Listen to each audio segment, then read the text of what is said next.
Camelia here. Welcome back to my channel. Welcome back to a new video. Today I have for you my latest make. That will be the Jalie jacket, the Jalie bomber jacket from Jalie, using Minerva exclusive pre-quilted fabric.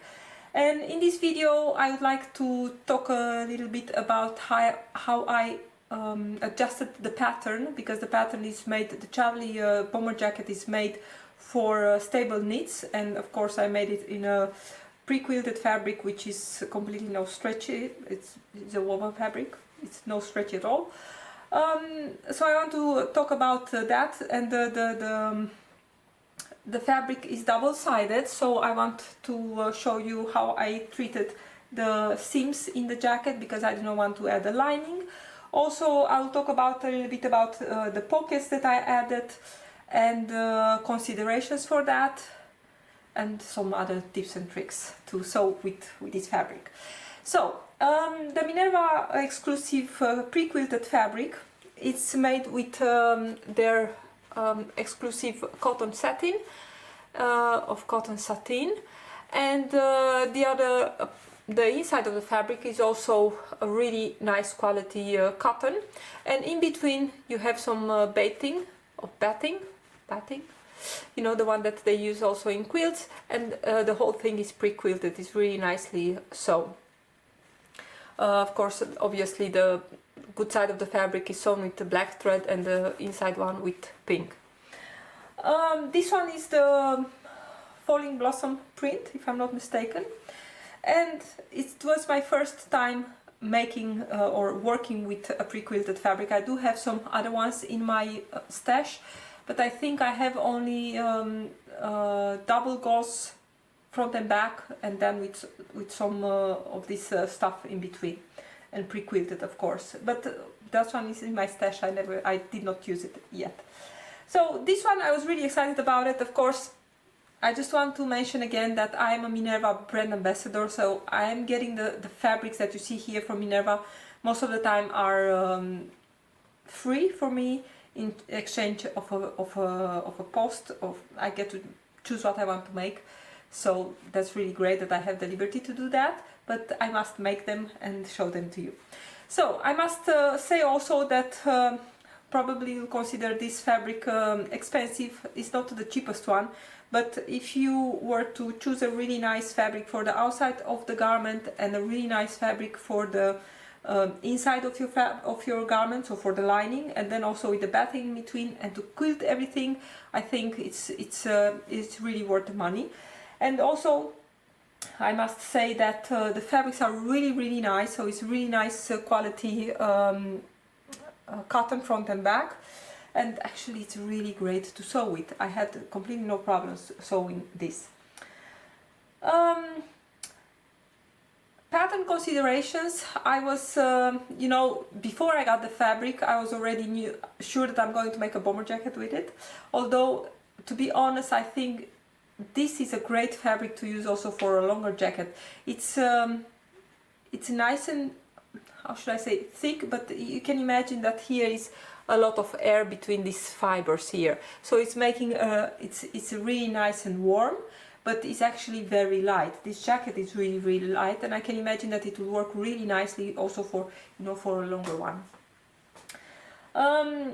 So I decided to make a bomber jacket, and I was looking a little bit around on the internet, and one of the options was, and I did write the number somewhere here, was the McCall's 7637, and if you are going on the Minerva website, you'll find it there also made in another print, but the same quality fabric, and which looks really great. But I did not have that pattern, and I know that when I'm making patterns for McCall's or Butterick, I do need to change some things. I'm not always sure about the size, so I went a little bit more searching, and the next pattern that came in my mind, although I do have probably a ton of them in the Burdas and the Knipmodes and all the other magazines that I have, but after looking a little bit around, and because I knew that the Jalie patterns are fitting me really nicely if I'm following their measurements or size chart,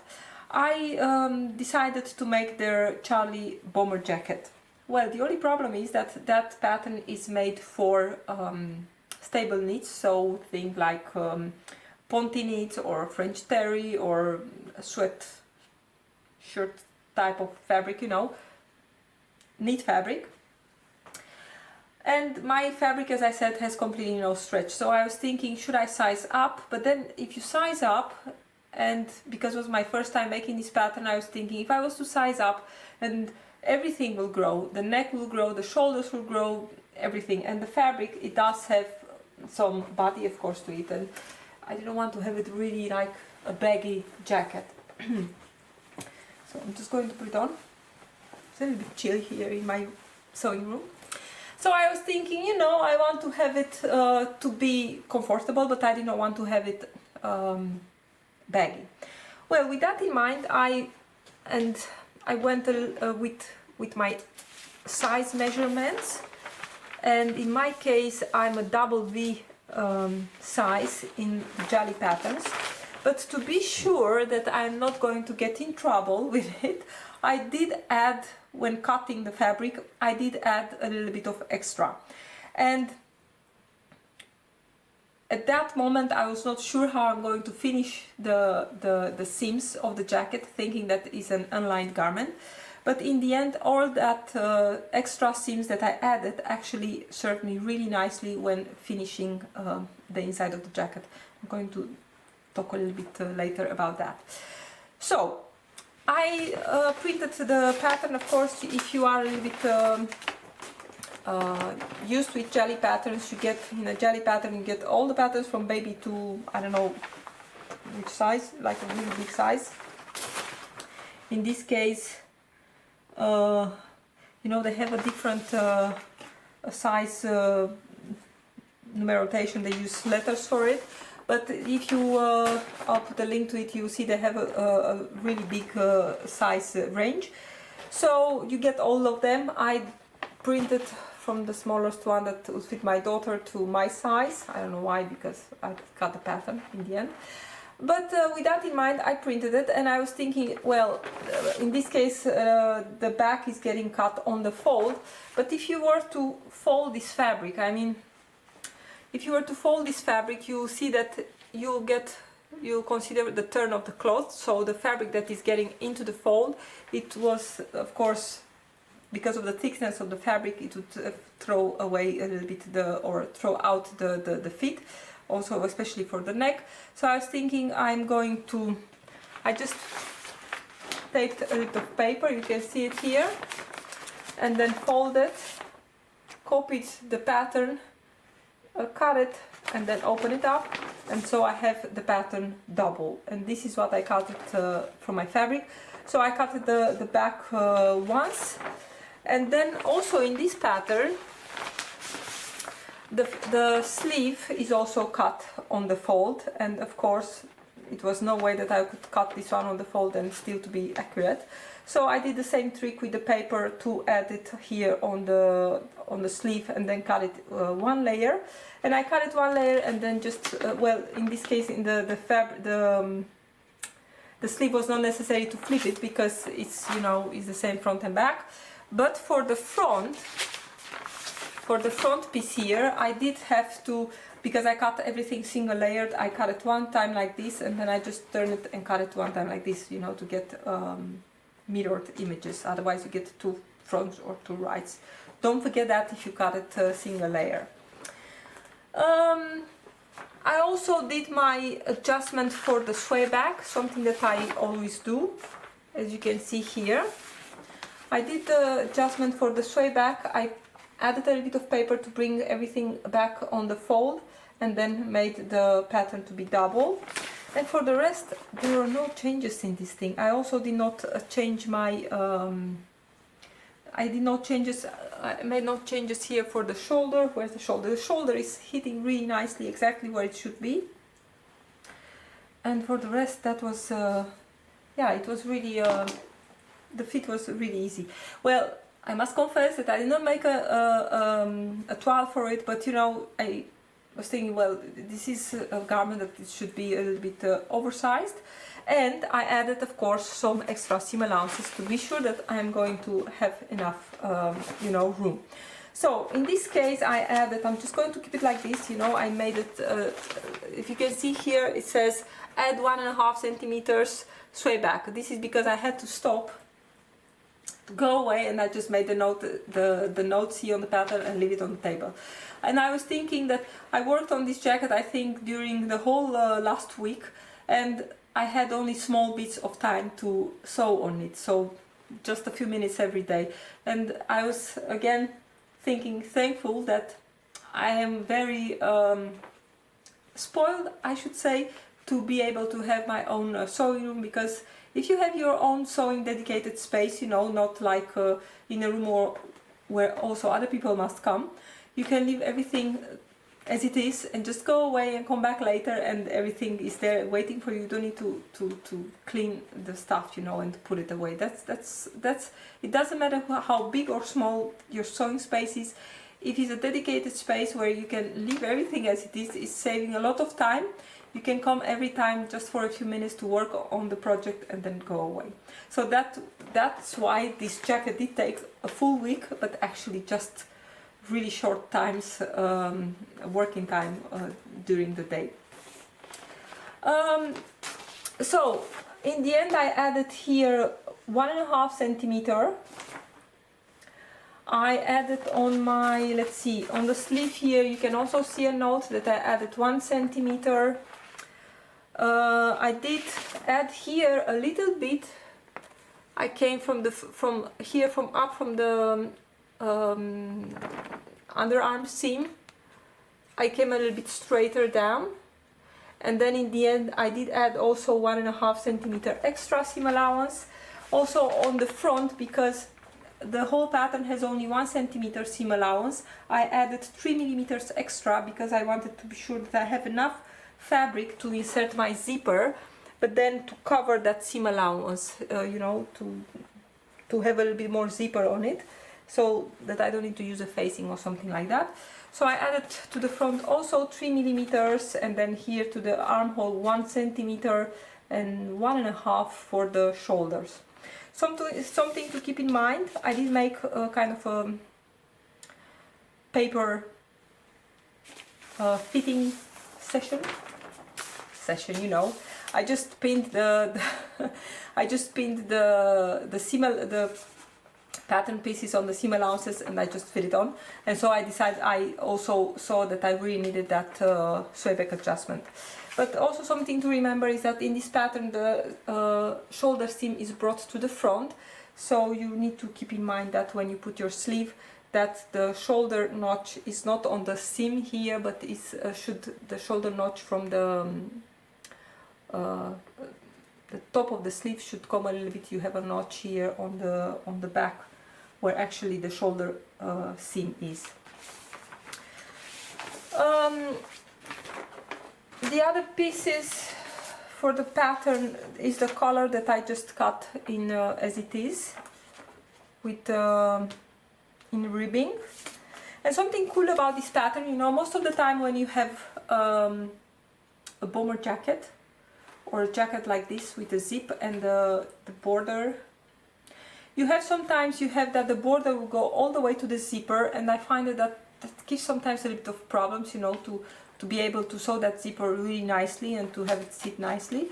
And sometimes you have that the front is cut with this little piece of fabric is cut on, and then when you sew your border, your ribbing, when you sew it to the corner, then you cut in the corner and then you turn and you sew this other small piece here. Well, in this case, this little piece here is separated from the front. You add it to the ribbing and then you sew the whole thing in one time onto your jacket, and of course you add the zipper later. I think that's really great because you have that all that fussing around with that corner, you know, to cut it here. You don't have that, you just sew it in one time. Very, very easy. About the border, the band, the waistband here, you know, you need to have, where is my piece? You need to have quite a bit of a piece to to cut from your ribbing. And my problem was that, so that will be, this is my piece, and this, how much it is, let's see, it's almost 40 centimeters long, and you need to cut it on the fold. Well, my ribbing was maybe the half of it, so I could not cut this in one piece. So my solution to this was to, there is a notch which gives the side seam, so I just folded the piece like this. I put it on the fold and added here 1 centimeter seam allowance, and then I folded I folded away like this, and then added again 1 centimeter seam allowance and cut the rest of the piece that it would be the front piece, so it's, like this, and sew it at the side. And I know I have a seam here now. Where is it? I have now a seam here, you cannot really see it, but otherwise I did not have, my ribbing was just not wide enough to cut everything in one piece. So that's a solution, I think, if your ribbing is just as small as mine. You can see here, this is everything that I had to work with, and this is how wide it would have been. You can see I have here a piece that is falling out. Of course, if you are making the smaller sizes, then you don't have that problem.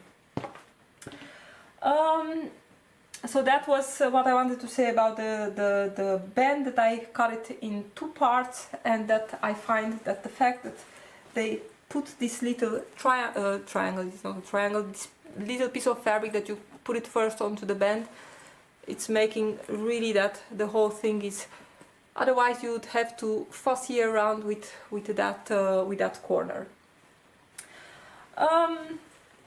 So that was that about the pattern, everything. Now about the seams, as I said, it's my first time.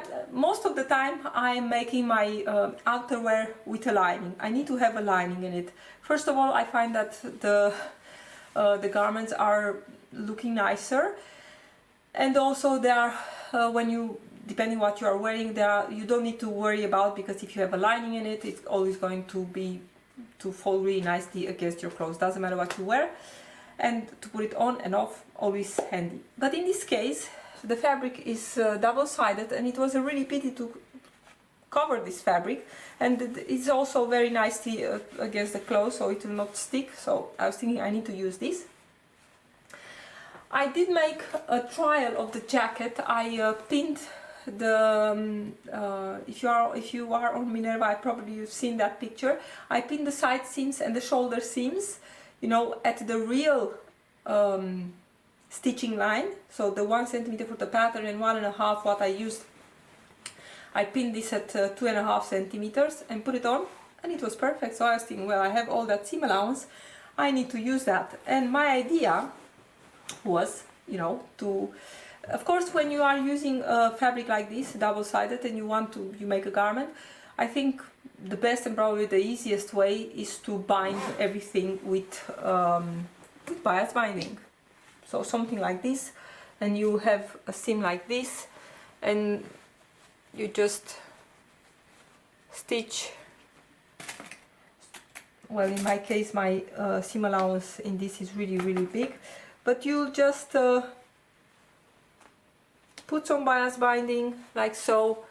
You fold it over, and over the seam allowance, and then stitch in the ditch or something like that, and you have a nice Hong Kong finish for your seams. Well, in my case, I had no suitable fabric to cut my binding, and I had no pink or something a little bit similar. So I was thinking, well, I'm not going to do that to order fabric to make the bindings. So I used the method that is called flat felt seams, like you use in jeans. But of course you think, well, that you have a lot of layers there to make flat felt seams, and I'm going to, and this is how it's looking now. I think it's looking really, really pretty from the outside. Of course, it's almost impossible to see. You see only a row of straight top stitching, like but it's getting lost in the print.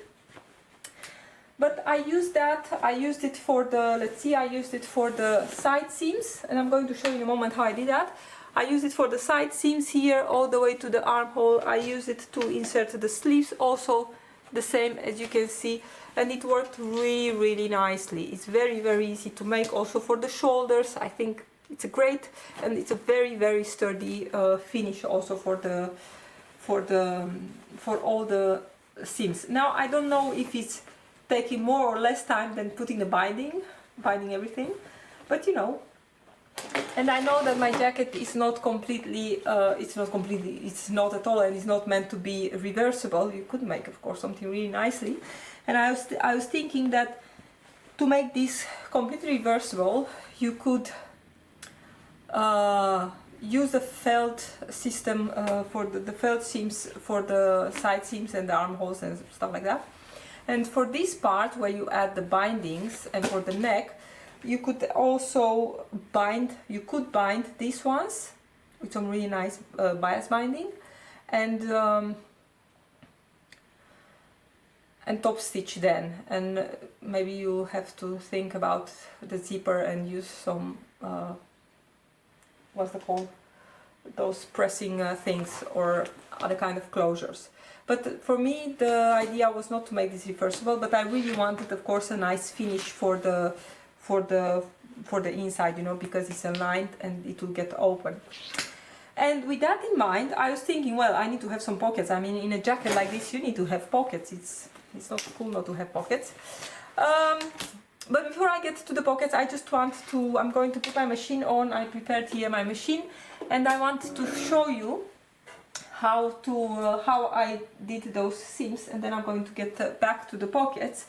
So let's see. So I just want to show you how I went with making those seams. So I have here two pieces of fabric. Let's say that the small one is the front and the big one is the back. So I will put them right sides together like this. So this is my right side. Put them right sides together. And I want to give you some tips when sewing with this fabric. I will suggest to use a little bit longer stitch length. If you can see here, this is really bright. This is actually longer than I usually use. This is a stitch length 3. Of course, that depends also very much on your machine, but maybe use a 3.5 or something like that. Usually I'm using a 2.5. So in this case, let's say I had a really big seam allowance of 2.5 centimeters, and you do need to have, you know, at least 2 centimeter seam allowance. And I'm just going to sew a row of straight stitches here with stitch length of 3.3.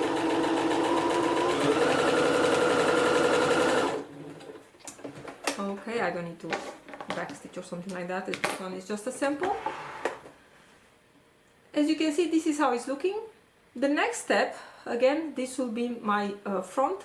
You need to decide on which side you want to have your seam allowance facing. So in my case, I wanted to have it, this is the side seam, let's say, I wanted to have it faced to the back of the garment.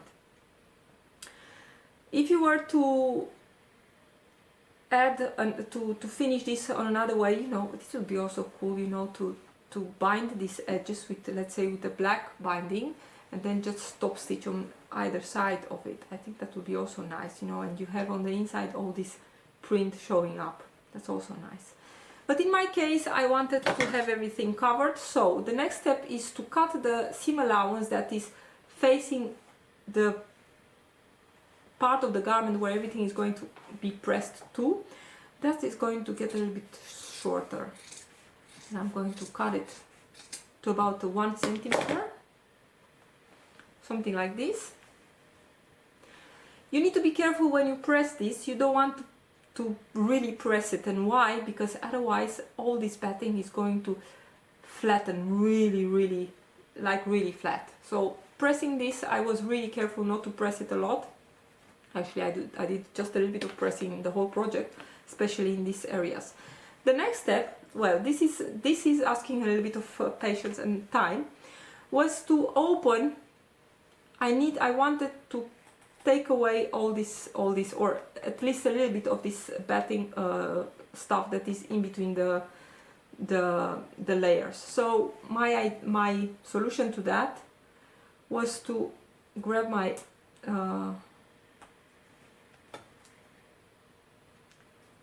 is called my seam ripper, of course, duh. Was to grab my seam ripper and just open this. You know, there are not a lot of seams and some of them will be already open, and only if you take 1 or 2 threads out, they will open really easily. You did see in my jacket that here and there you can see a few of the black threads. You know, if you really want, you can take care to pull them back into the seam and maybe secure them with some fray check or something like that.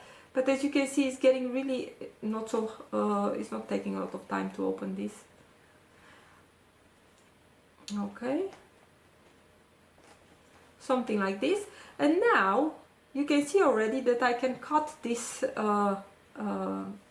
this thick batting stuff. I can cut it. I'm not going to cut it really short, but you know, be careful not to trim. Well, the inside is not so big deal, but the pink one, of course, the pink fabric must not be trimmed. And this is what I have now. So this stuff is going away, and as you can see now, this seam allowance is pretty soft. As I was saying, these black threads, if you really want, you can pull the pink one to the inside, and then you have a nice finish here where my fabric is also oriented wrong. The next step, and that will be almost the last step, what you want to do, you have this, you can give this a little bit of a press, and the next step is going to be, I have a bad position here, to wrap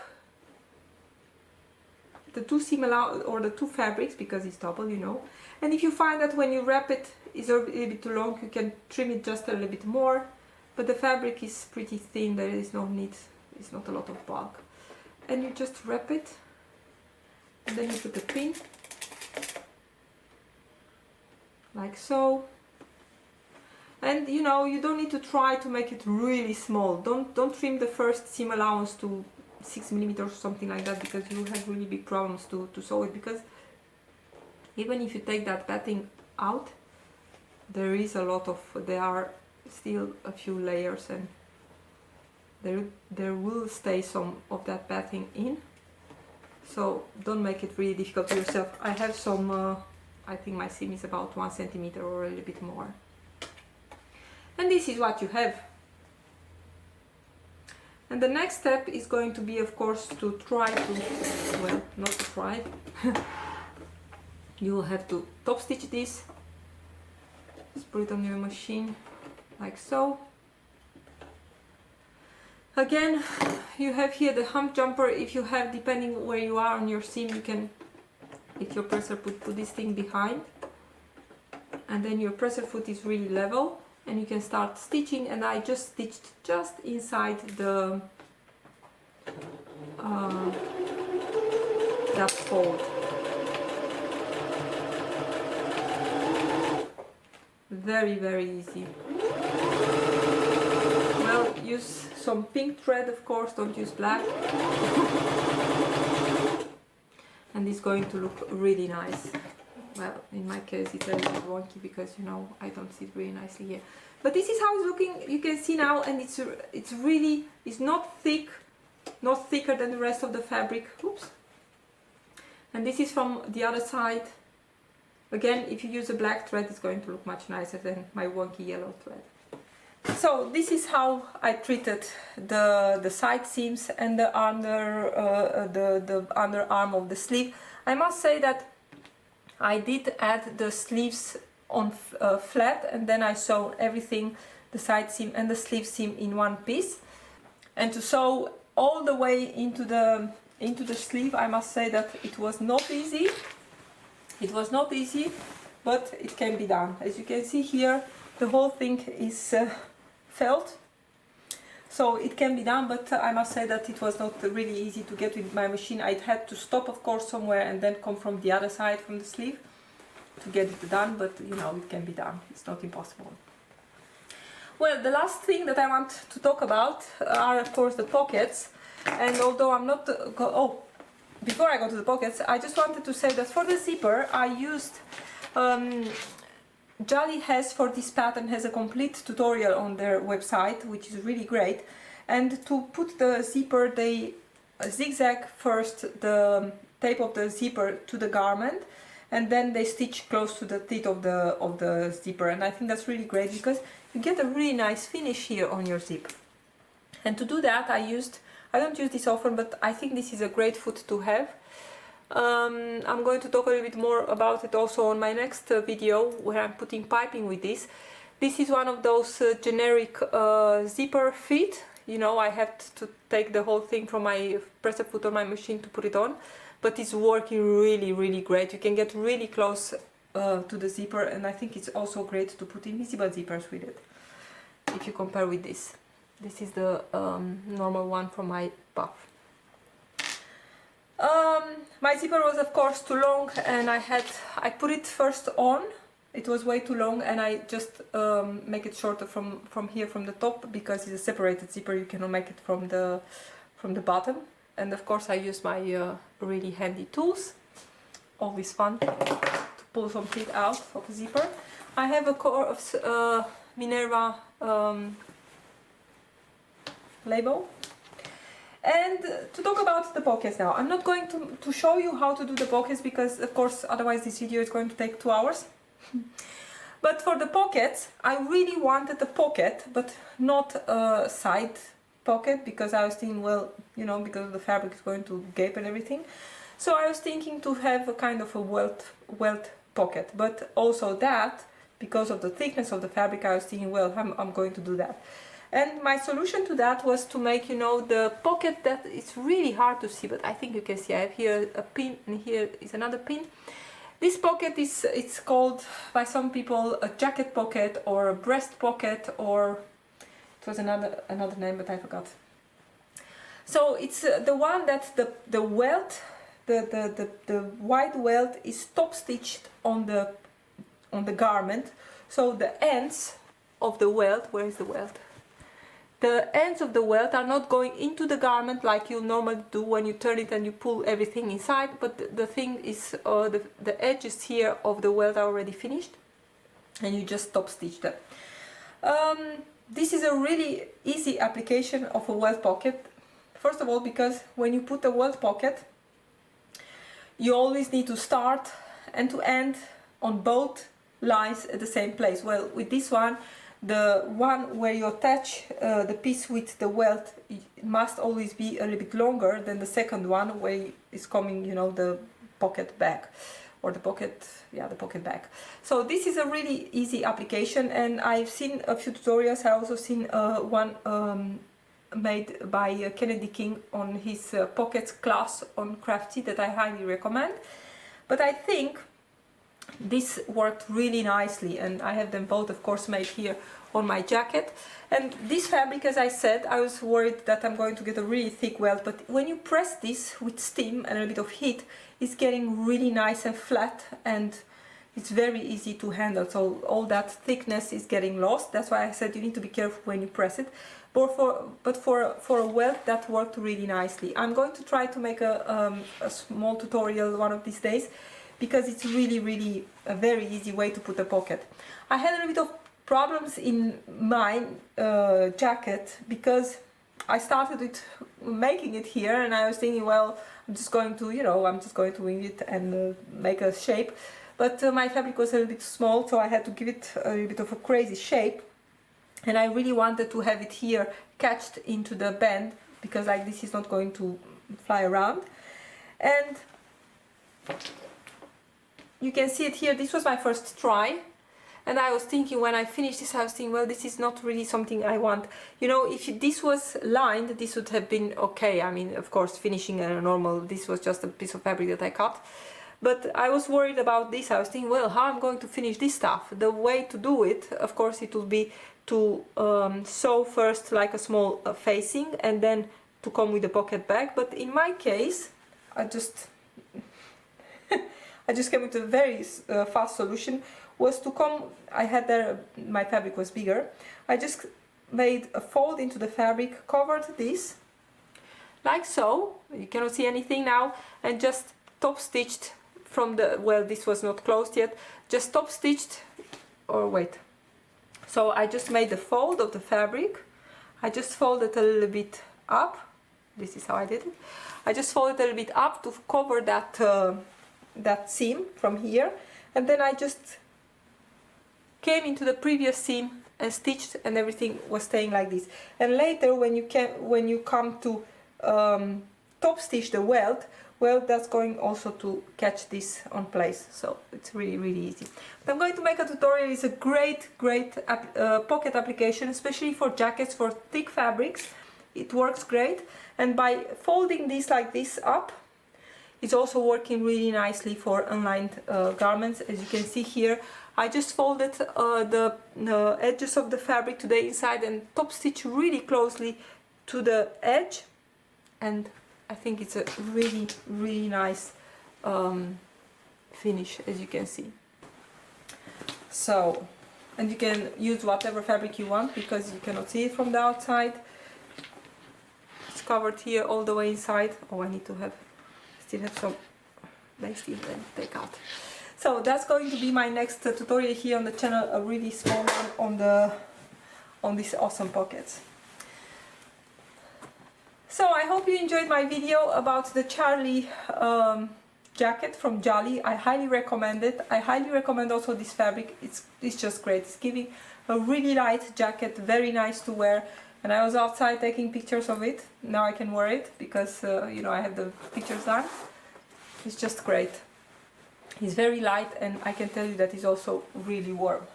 This is the back, very simple, and as you can see, it's not baggy. It's just the right amount. So thank you so much for watching, everybody. I hope you got some great tips. I'm curious, if you are curious about the pocket and if you'd like to see a video here on the channel, and if you have any questions about the seams treatment that I used, I'll be happy to answer them, and I hope to see you next time here on the channel. Bye everyone!